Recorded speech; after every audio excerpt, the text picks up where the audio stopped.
Well, good evening, everybody. Assalamu alaikum. My thanks to Jonathan for the invitation and to Sophie for convening tonight's event. When you have such a generous introduction, you kind of want to leave after that because that's as good as the evening's going to get. It's a pleasure to be back here. I gave a talk, I was privileged to give a talk in this seminar series, I think in 2009, and I thought that was the high point of my career. So I'm delighted to be back speaking this evening in this centre, which I was at the opening of and has gone from strength to strength since it first started. As Jonathan says, we very much meet at an important time. I think the Trump ban, though for all its shocking novelty, is probably also part of an ongoing development. I say this because across Europe and North America, we've seen lots of new legislation and different kinds of policy motivated by concern with so-called Muslim extremism, a concern I think that is tipping the balance of liberty in favour of security in a way that has some profound implications for how liberal democracies function. I don't want my entire lecture to be about Trump, but my observation simply at this stage is to say that most of our prevailing models and theories of political extremism have enabled the Trump ban because they use macro indicators, things like being exposed to an ideology, which produces thousands, if not millions, of potential suspects. Now, to state the obvious, this undermines not only liberty, but also security, because there's a mismatch between the micro phenomena we're trying to capture, which is the motivation and the impulse for certain kinds of violence, and the macro tools you're using to do that capturing. So Trump's ban is ultimately a failure of intelligence in all senses of that word. And I guess it cements a focus on thinking about pre-crime and risky citizens and the ways in which these are now thought of in very racial and racialized terms. It's a manifestation not of an evidence-based understanding of the threat of political violence, but its opposite, something that's preoccupied with signs of a future threat rather than underlying roots and causes, and so reflects, as I say, a crisis of liberal democracy. I think it was Antonio Gramsci who was writing in the 1930s from one of Mussolini's prisons when he said that the old world is dying, the new one is yet to be born, and in the meantime, all we have are monsters. And it feels like we have one right now in the White House. Now, in this talk, I want to move us on and think about some of the broader and deeper concerns which can't be constrained to contemporary politics. To that end, I'd like to begin with how we think about liberal citizenship, and then I'd like to talk about how its relationship to multiculturalism can proceed in a way in which incorporates the needs of Muslims. And then I'm going to talk about how sometimes that's critiqued, and especially by people who otherwise should be in favour of diversity. And throughout this, even though I'm talking about liberalism and Islam at the end, I'm going to be talking about liberalism and Islam throughout it. So I'd like to begin, maybe take as my starting point, the view that liberal citizenship is a set of dynamic achievements, ones that are ideally modified and adjusted over time, and it's something which spans local communities as well as the state level of politics. Now that's quite a modest, I think, and sedate claim when we set it against one famously made by the kind of historical anthropologist Ernest Gellner, who said that liberal citizenship is a miracle because it's not easily explained, it's neither a natural state of being nor is it a divine gift, yet simultaneously it frees us from the tyranny of ideologues as well as the tyranny of our cousins or our kin. Now that's Ernest Gellner in a kind of a modestly combative mode, contrasting the West with, in the title of his book, Muslim society, which is in the singular. Gellner took the view that when it comes to discerning what kinds of authority are sovereign, there's a common secular resistant pattern of social organization across Muslim societies because of Islam's alleged over-reliance on scripture. In contrast, he said, to Christianity's dualism between church and state.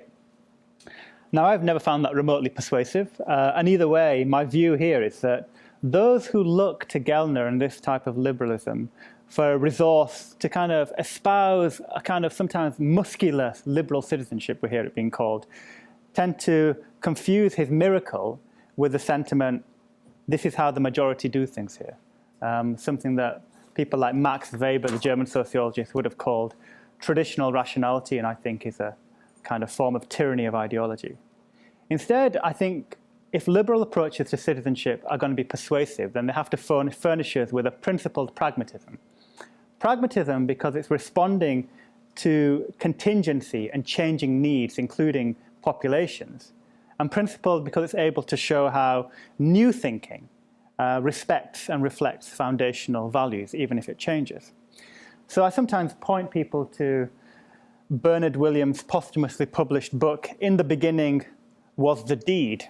Now, Williams is a philosopher, and he cautions us never to suppose that we've come up with a final answer to Thomas Hobbes's very first question: how do we live together in mutual security?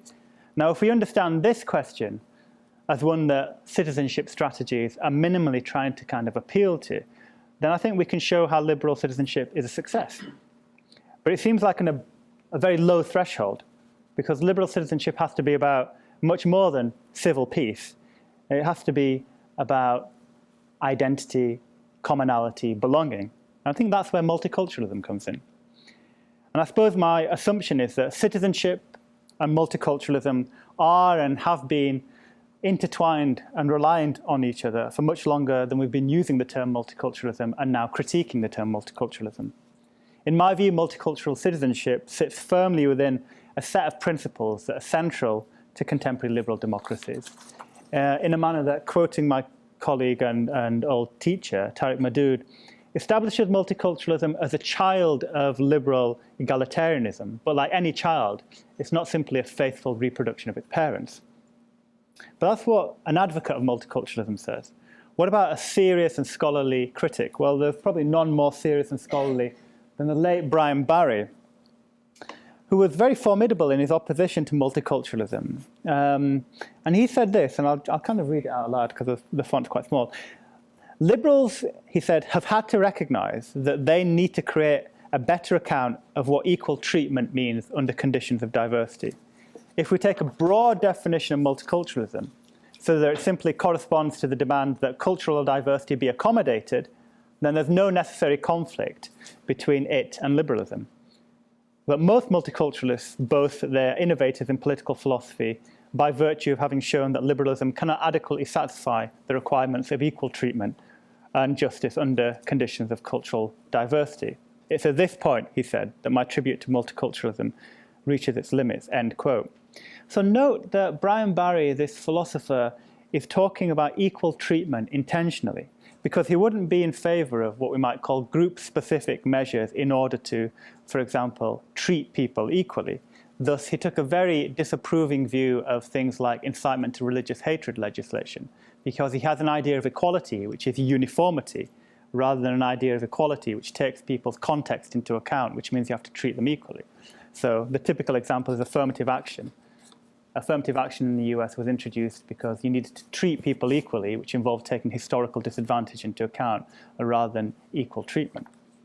Nonetheless, I would say that even Brian Barry concedes that in its approach, multicultural citizenship is a relation, an important relation, or descendant even of liberalism. In the work of Jim Tully, another writer, multiculturalism establishes a third-generation norm of legitimacy about respect for diversity. First-generation norms of legitimacy were about freedom, which give you debates about liberty. Second-generation norms of legitimacy were about justice, which give you equality. Third-generation norms about recognition give you multiculturalism. And I guess our interest here is with the political implication of this third-generation norm of legitimacy for what it means for citizenship, especially the recognition that any idea of citizenship has to take into consideration the needs of groups. As Amy Gutman put it a few decades ago, it's hard to find a democratic or democratizing society that's not the site of some kind of controversy over how its institutions should better recognize the identities and cultural needs of its minorities. So just as the argument for social democracy relies on more than liberal citizenship, so does the argument for multiculturalism. And one implication of this is that integration isn't a one-way process. On the contrary, it means remaking citizenship, remaking national identity, remaking common membership so that everybody is included. But here we quickly encounter a number of ways in which multiculturalism has been understood in the past. Homi Bhabha calls it a portmanteau term because it means a number of different things to different people. Is it a moral stance? Is it just talking about the fact that there is difference? Is it a solution to how difference should be recognized? In addition to that, it's also what you might call polysemic, insofar as it's used in theoretical contexts, it's used in policy discourses in different ways. In federal Canada, multiculturalism has applied to what we might call First Nations, indigenous groups. It's also applied to settler nations like the Quebecois. In Europe, in the US, for a long time, multiculturalism was about Latinos and Hispanic minorities. It was about language claims. Whereas in Europe, it's come to much more mean something about the incorporation of Muslims. The solution to that, taking my cue from Tariq, is to say, well, it's much better to acknowledge that the multi-part of multiculturalism will encompass different kinds of groups and doesn't necessarily privilege one kind of group, but that recognition should be given to identities of marginalized groups that they find strength in. If those minorities find strength in identities, then the state has to recognize that and be accommodating of it. But I said at the beginning that there's obviously been a lot of critique about multiculturalism, and it's so wide-ranging that it'd be hard to summarize. Some people have complained that multiculturalism leads to social fragmentation. Others that it displaces focus from other areas like equality. Some people talk about it encouraging moral hesitancy amongst the majority group. Some people even blame it for international terrorism. Now, we can respond to all of those charges, and we have in research and writing, and will continue to do so. I don't think any of those are true. I don't think any of them can be justified empirically. But what's striking about the critiques of multiculturalism is that people who are for diversity and for recognizing minorities have kind of joined in a little bit too. People I have in mind are those like Paul Gilroy, who for a long time was very keen to talk about the way in which we have to remake British national identity, but now says, actually, what we need to talk about is the local, the community, the part of the town. So he talks a lot about multiculture, and multiculture picks up from where multiculturalism broke down. For him, multiculturalism is a state policy. Multiculture is how people inhabit their lives, their communities, how they consume, how they share. Ulrich Beck, a social theorist, has talked about zombie categories in the past, and he's used this in a number of areas, but he's applied it to multiculturalism too. He talks about how multiculturalism is now a zombie category because whilst it's against one thing, it's also against a set of other things. Now, I find that deeply problematic, but I nonetheless find that those kind of arguments get picked up in policy discourses. This was a white paper written by the European Council promoting interculturalism as a solution to the failures or alleged failures of multiculturalism. You remember that 2008, which seems like a long time ago now, was the year of intercultural diversity. And in many ways, it was the European Commission trying to reset the debate on multiculturalism, which had taken so much critique, partly because of the sense that multiculturalism has led to fragmentation, that they wanted to retain the diversity part, but they didn't want to retain the multiculturalism name. And so interculturalism takes off as a set of policies and discourses and ideas. And we quickly find that UNESCO are using it to talk about diversity on a global stage. It pops up in German, Greek, Spanish education programs. There's a Belgian Commission on Intercultural Dialogue. There's a famous Canadian Commission on Interculturalism. It pops up in Russian teaching on world cultures and features in Latin American discussion and public policy around language. And the questions I suppose we're left with is then, well, you know, what's interculturalism doing? Is it just an updated version of multiculturalism? If so, what's being updated?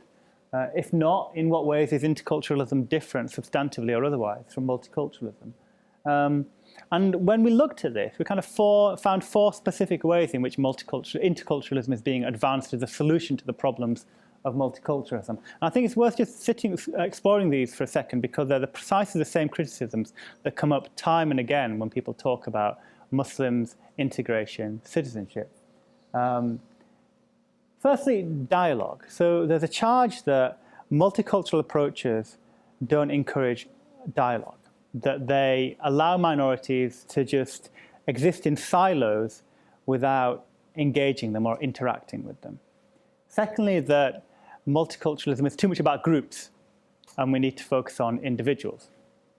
Thirdly, that multiculturalism doesn't talk enough about the whole, whatever that whole is, citizenship, national identity, and talks too much about the minority. And fourthly, that there's not enough critique in multiculturalism. Well, when you respond to that, you find very quickly that most approaches to multicultural citizenship in public policy or in kind of theory are all about dialogue. They're all about giving minorities a voice to be able to speak in the public square and not to be inaudible. Secondly, multiculturalists in terms of public policy and in concept all want to argue, of course individuals are important, individuals have a set of rights, but groups are important too. And some forms of discrimination occurred at the group level, not just at the individual level. Thirdly, that multiculturalism has always been about remaking common membership, always been about remaking who we are together in unity, whether that's national identity or citizenship or something else. And finally, that critique isn't something which is one way. Critique shouldn't simply be something that the majority does to the minority. Critique goes the other way too. So if you want a model of citizenship which works for everybody, then you have to take that on board and not complain that you can't critique the minority enough if you're not going to be open to critique from the minority yourself.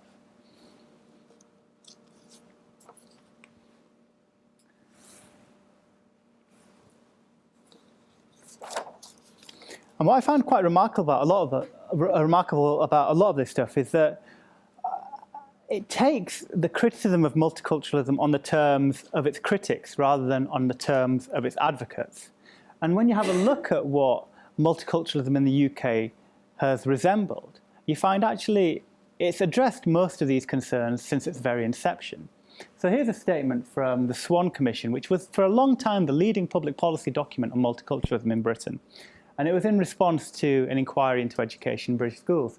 Then Lord Swan talked about how multiculturalism allowed all ethnic groups, minority and majority, to integrate and participate fully, shaping society whilst also allowing, where necessary, assisting ethnic minority communities in maintaining their ethnic identities within a framework of commonly accepted values. In a democratic pluralist society, all members, regardless of ethnic origin, have an obligation to abide by the laws of the country. That seems to me a very sensible an approach to multicultural citizenship, which addresses many of the criticisms which are put to it. Historically, when we first started talking about multiculturalism, we talked about it through the work of people like Roy Jenkins, a reforming Home Secretary who in a very short period of time introduced a number of measures which changed, I think, British cultural norms over a generation. He talked about multicultural integration being not a flattening process of assimilation, but equal opportunity, coupled with cultural diversity in an atmosphere of mutual tolerance. And the important point is that we don't have a charter or laws on multicultural citizenship. What we have are small pieces of legislation and actually a kind of a commitment to public ethics where we respect the dignity and difference of people in public life. When I try to map out the kind of legislation that we've got on multiculturalism, actually, do you know what? It's not often about ethnic minorities. It's about women. It's about people with disabilities. It's about old people. It's about people who are historically disadvantaged. And when you look at the 2010 Equality Act, which takes in these multiple grounds, you find that it's not an act of multiculturalism, it's an act of equality. And so it's just kind of very important to remember that when we talk about multiculturalism, there isn't a kind of a single law or a single piece of legislation which drives it forward. Okay, so I suppose the elephant in all of the kind of debates about multicultural citizenship, its success, its failure, is the incorporation and the accommodation of Islam and Muslims. Now, the emergence of Muslim political identities have obviously led a number of liberals and a number of multiculturalists to argue that the religion is a feature of plural societies that's unique in terms of its challenge. All right? So people like Christian Jobker behind me have argued that, and done so in liberal terms, things that tap into, I think, a long-held vein of animosity to the place of Muslims more broadly in Europe. So Christian Jobker, in a book on Veiled Mirror Identity, talks about how in pious Muslims there reverberates the archaic power of religion, which is not merely subjective belief, but objective truth which cannot leave room for choice. And he goes on to say that the presence of public Muslim identities in Europe has resurrected earlier religious disputes, perhaps some of the religious wars of the 17th century and so on.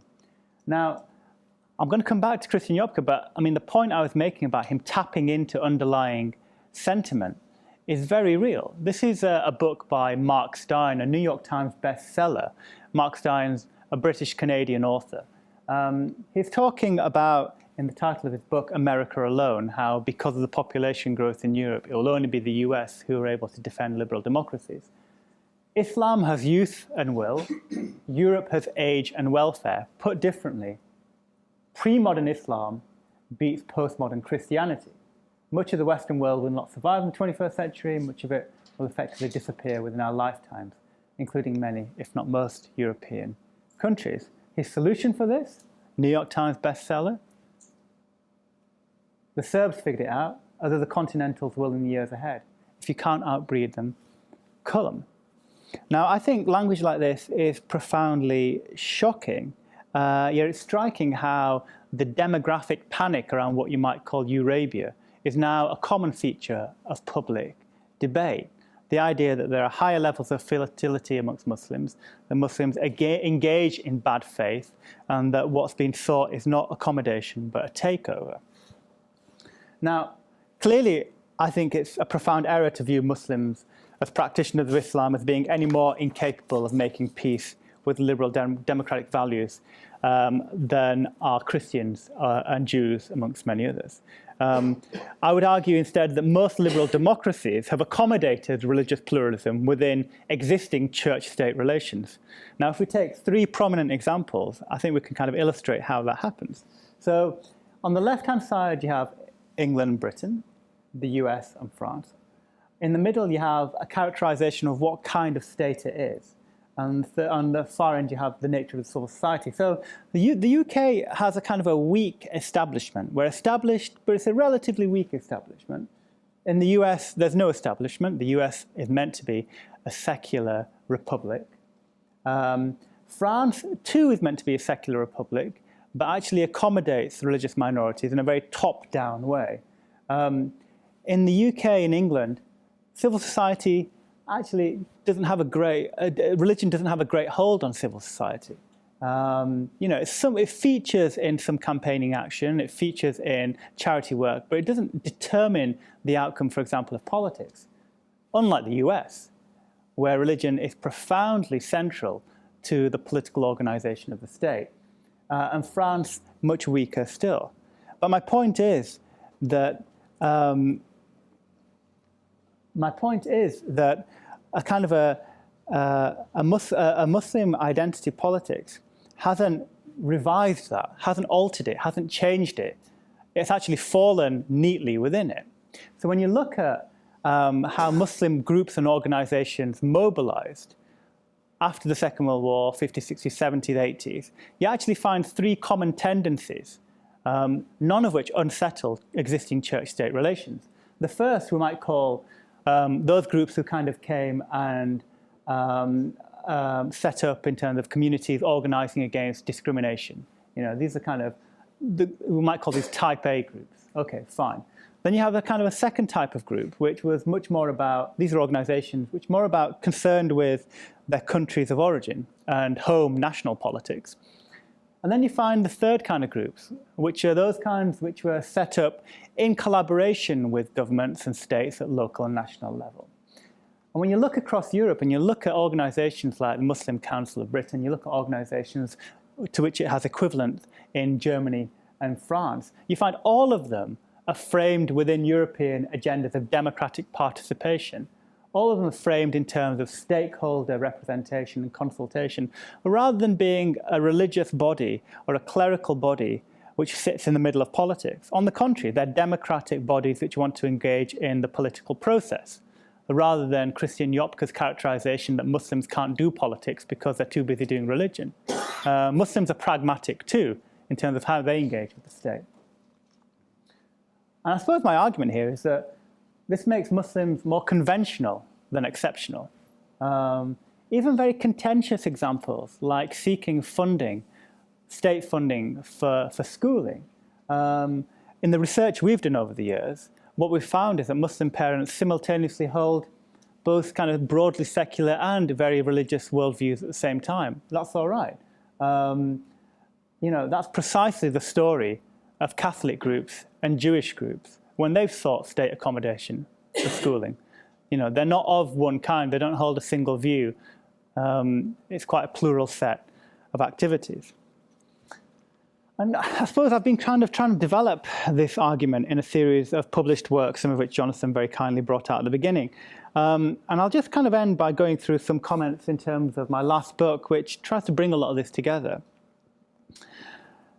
When this book was first published, I think in 2010, there was a kind of, it felt like there was something of a novelty to Muslim identity politics. It was still forming and finding its feet. And I came to name it Muslim Consciousness, and which the subtitle of this book is named after. And the book claims to be able to historically chart the rise of Muslim consciousness, where it came from in the UK. Now, the core issues that the book addressed, the relationship between Western and especially British Muslim identities and citizenship, I think remain as topical as ever. In many respects, I think they've become more salient than seemed possible when I submitted my manuscript many years ago. And I sometimes say that in the interim years, the flow and the intensity of the river may vary, but the underlying course of the current has endured.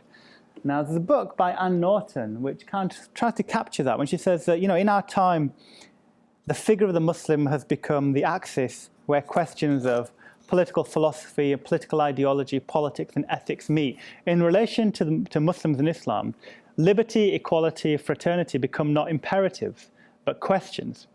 Yet it was always clear to me right from the outset that Muslim consciousness is not remotely the sum of these external framings. And in fact, actually, Muslim identities resist being purely understood through what other people say. Because Muslims and Muslim identities kind of assert modes of self-identification in ways which kind of seek certain kinds of accommodations and pluralization and so on. In this respect, I've said in the past that Muslims understand that these personal troubles can't merely be solved as troubles in the terms of C. Wright Mills, as he so memorably put it. But the challenges and the troubles, quote unquote, when Mark Stein says that there's a problem in demographics, when Christian Yopka says that Muslims are too religious, these kind of troubles must be understood in terms of public issues and in terms of the problems of history making. And I suppose it's in that respect that the rise of Muslim consciousness, has not declined. Muslims haven't been thwarted or kind of retreated or demurred from contexts in which they face profound hostility. But this comes, I think, with a challenge to prevailing ways in which we study and research Muslim identities. One of the things I argue is that Muslim identity, or Muslim consciousness, as I call it, is too often reduced to a religious belief or religious practice. I say this because it strikes me that we tend to overlook how Muslims have used the appellation of Muslim without any unanimity on Islamic matters. Precisely, I think, as actually Jewish minorities have historically negotiated and there been conflict over what Jewish means. And I think it's a point that's not sufficiently widely stressed.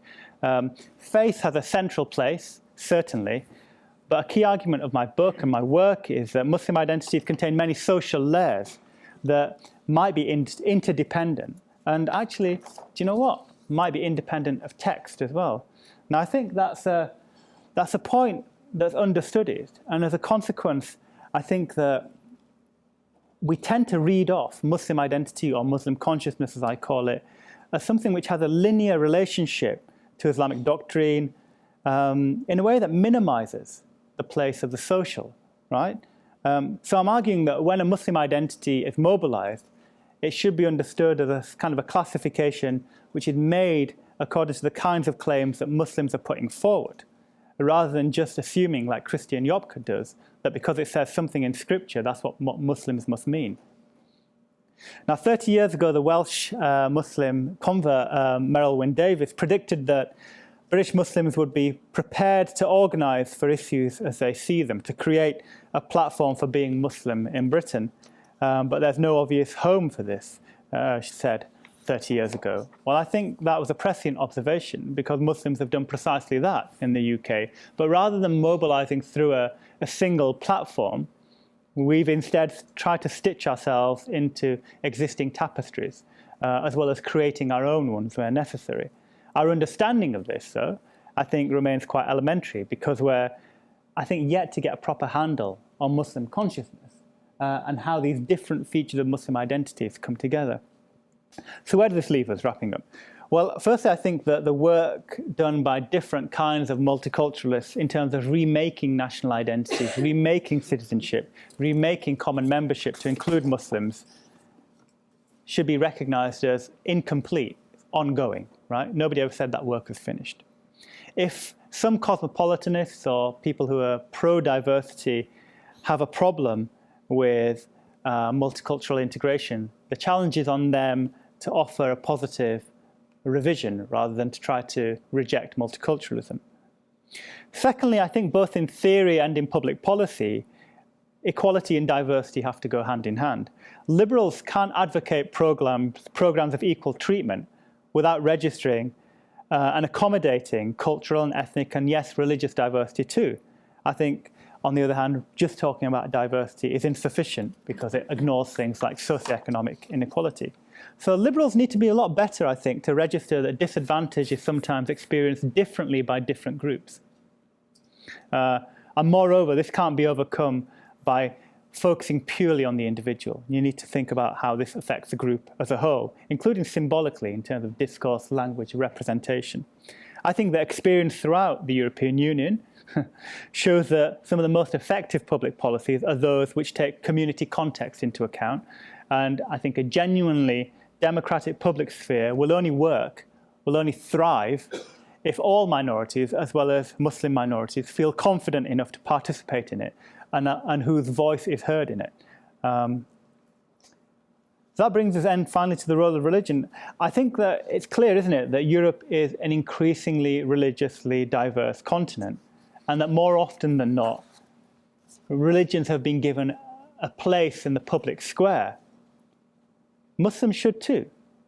New religious minorities should not be deterred from developing politically recognized infrastructures, organizations, which the state sees as a valuable part of the democratic process. I think that generates certain forms of civil society capital that continue to contribute to the well-being of society as a whole. And so I'll stop there. Thank you very much.